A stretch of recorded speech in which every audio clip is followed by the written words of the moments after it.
প্রার্থী চক্রবর্তী মারা যাচ্ছিল না, প্রায় ৪-৫ মিনিট লাগে তার প্রাণ যাওয়ার ক্ষেত্রে। সেই সময় তারা রশি দিয়ে তার গলায় এবং মুখে পেঁচিয়ে ধরে। একটা প্যাঁচ গলার উপর দিয়ে যায়, একটা প্যাঁচ মুখের উপর দিয়ে যায়। তারা এত জোরে এই রশিটা টান দেয়, তার মুখের চোয়াল ভেঙে যায় এবং চোখটা ঠিকরে বের হয়ে যায়। প্রার্থী চক্রবর্তী এবং ১২ বছর বয়সী নিষ্পাপ শিশু প্রিয়ম, এই চারজনের একটা নির্মম হত্যাকাণ্ড। আজকে আপনাকে আমি বলতে পারি, আমার ছোট সন্তানটার বয়সী এই প্রিয়ম, আমি আবেগে আপ্লুত হয়ে যাই।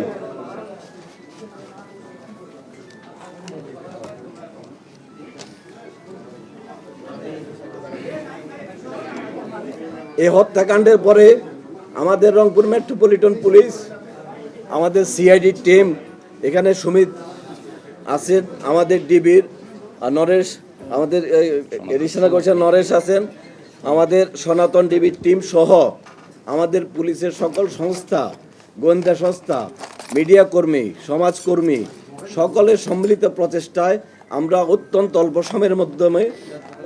সময়ের মধ্যে এই তথ্যটা উদ্ঘাটিত করতে সক্ষম হয়েছি।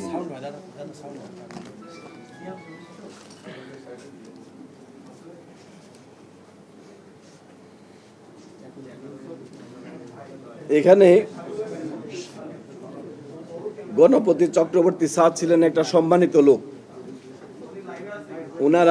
ওনার ফ্যামিলি ছিল, কারোর সাথে কোনো কলহ বিবাদ কিছু ছিল না। তো পার্শ্ববর্তী যে বাসাটা উনি এখানে বাড়ি করেছেন, পার্শ্ববর্তী বাসার উপর দিয়ে দুজন খুনি, তাদের নাম মুগ্ধ দাস, আরেকজনের নাম সিদ্ধার্থ।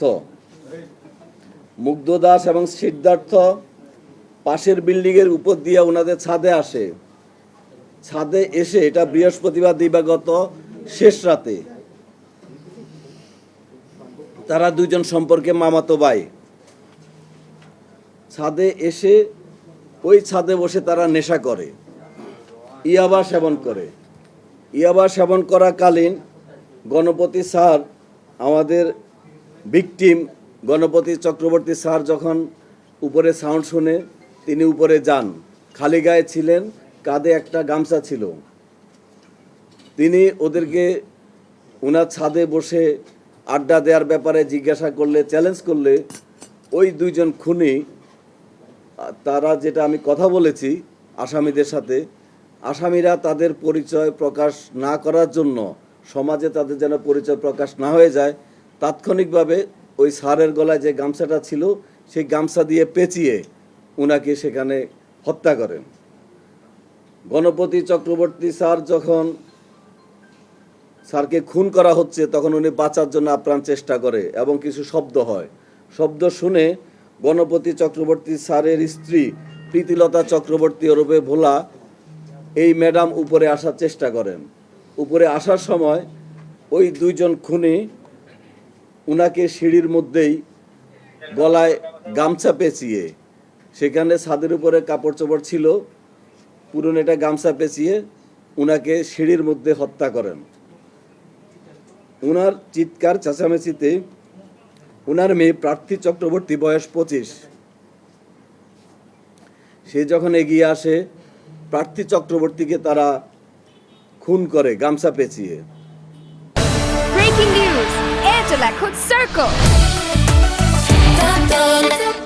খুনিদের বক্তব্যে আমি যেটা শুনলাম, প্রার্থী চক্রবর্তী মারা যাচ্ছিল না, প্রায় ৪-৫ মিনিট লাগে তার প্রাণ যাওয়ার ক্ষেত্রে।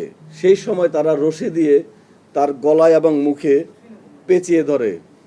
একটা প্যাঁচ গলার উপর দিয়ে যায়, একটা প্যাঁচ মুখের উপর দিয়ে যায়। তারা এত জোরে এই রশিটা টান দেয়, তার মুখের চোয়াল ভেঙে যায় এবং চোখটা ঠিকরে বের হয়ে যায়। উনাকে মারার পরে খুনিদ্বয় চিন্তা করলো এই নিচে যায়। নিচে যাওয়ার পরে ছোট ছেলেটা, যার কথা বললে আমি আবেগপ্রবণ হয়ে যাই, রংপুর জেলা স্কুলের ৫ম শ্রেণীর ছাত্র প্রিয়ম, আমার ছেলের বয়সী,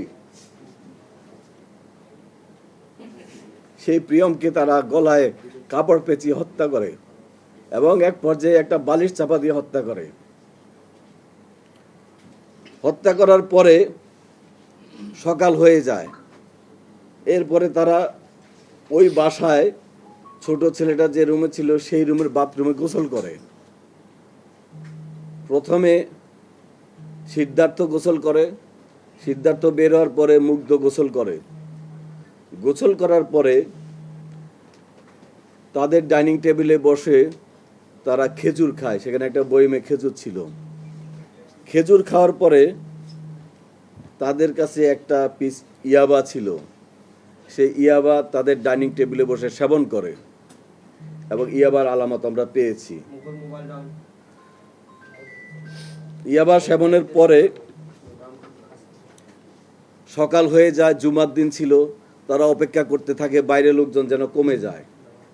যখন জুমার নামাজের সময় হয় তখন তারা মুসল্লিরা নামাজে ব্যস্ত ছিল, রাস্তাঘাট ফাঁকা ছিল। দুইজন বাসার থেকে বের হয়ে সাথে লুট করে নিয়ে যায়। এর মধ্যে সিদ্ধার্থ, সে একটা স্বর্ণের দোকানের কারিগর, পিকে পাল জুয়েলার্সে 8 বছর যাবৎ স্বর্ণের কাজ করে। কাজে সে কোনটা স্বর্ণ কোনটা ইমিটেশন সে চিনে এবং একটা চুড়ি সে আগুন দিয়ে পরীক্ষা করে। আমরা যখন কালকে আলামতটা পেলাম যে একটা চুড়িকে স্বর্ণের চুড়ি কিনা পরীক্ষা করার জন্য আগুন দিয়ে টেস্ট করা হয়েছিল, তখন আমরা অনুমান করেছিলাম স্বর্ণের কাজে অভিজ্ঞ হয়তো কেউ থাকতে পারে। আমাদের সেই অনুমানটা সঠিক হয়, সিদ্ধার্থ স্বর্ণের কাজে অভিজ্ঞ।